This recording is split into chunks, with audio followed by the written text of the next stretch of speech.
This is Celebrity Spotlight. I'm Angela Bacchi, and today we're shining it on Leonardo DiCaprio.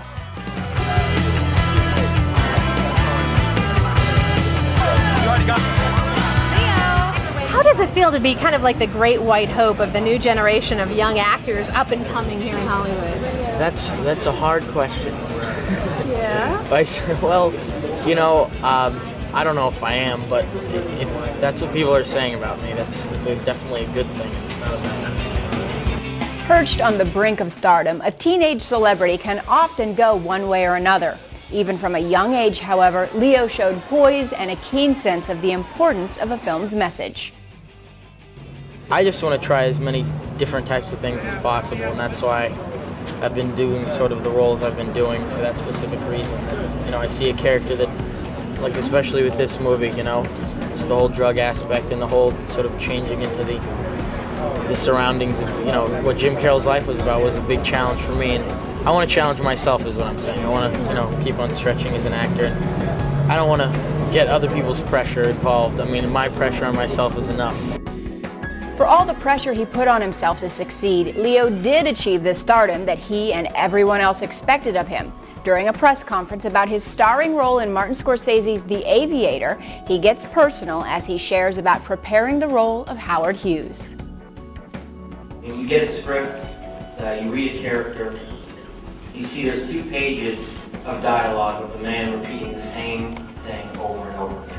Now the writer has his intention, he has his opinion of how that should be portrayed, but as an actor, it's up to the actor's job to then say, okay, what is the driving force behind somebody repeating something like that over and over again, which led me to Dr. Jeffrey Schwartz and to read his book, Brain Lock, and really truly understand the idea of the sticky gear shift and how basically on one side of the brain, these primal urges that you have, the other side of your brain basically tells you, in most cases, people without OCD, that you're doing things that are logical, that are unnecessary. But with the sticky brain shift, you're stuck in that mode. You get a primal...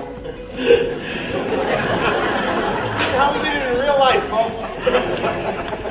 You get an intense, instinctual fear that something horribly wrong will happen to you. And you cannot stop repeating those same things or doing that same activity repetitively over and over again until that fear or that feeling of anguish has gone.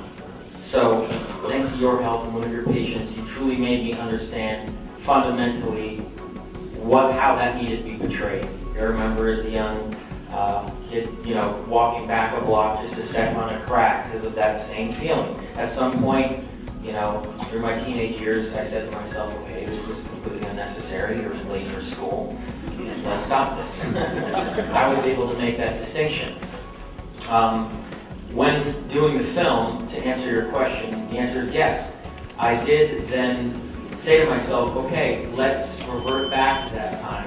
Let's start doing these things over and over again. I want to re-experience that even off the set, and it just so happened that it really kicked in full force when I let it. And it just goes to show you how important your work is, and I know you have a non-medicated approach, but it's really truly the rewiring of the circuitry of the brain. I allowed myself to go there. I allowed myself to say, I'm going to have these compulsions and not stop them.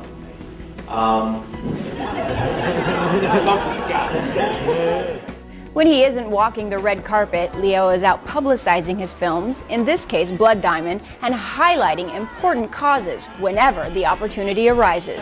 Why is this movie important?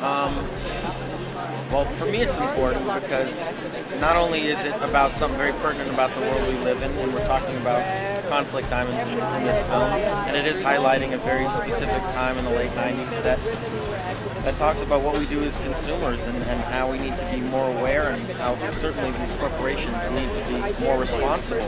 And the film, to me, it's about conflict diamonds, but more so than that, it's about corporate responsibility and how everything we do, there's a reaction to that, and to learn about these atrocities that went on in the Sierra Leones were pretty horrific, and ultimately we don't want situations like this to ever happen again in the future.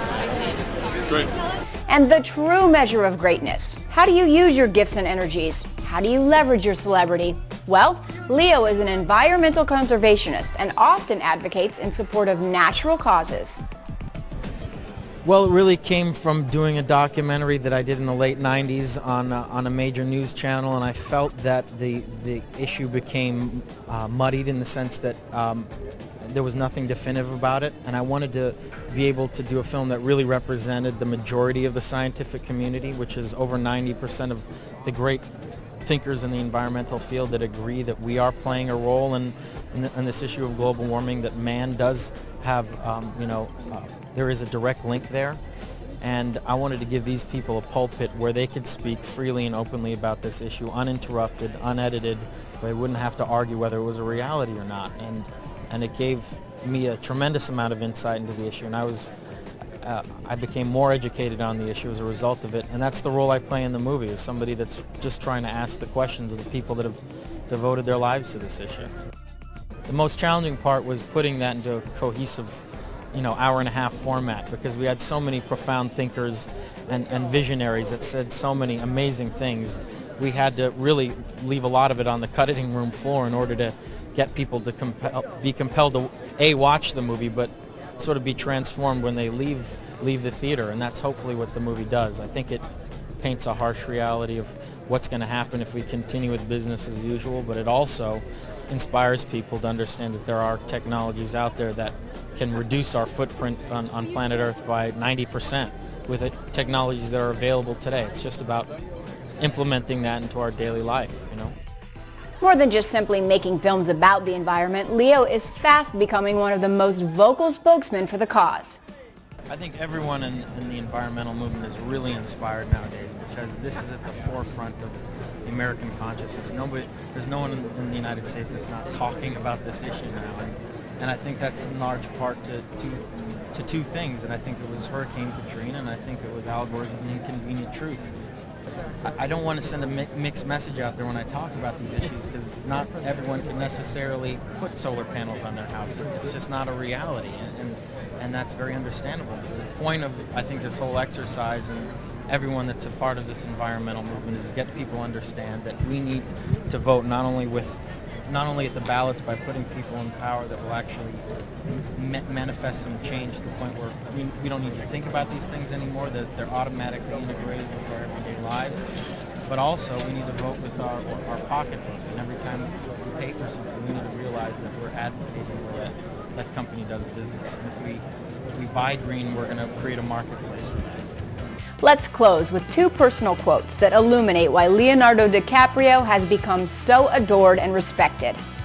On Stardom, Leo says, "You can either be a vain movie star or you can try to shed some light on different aspects of the human condition."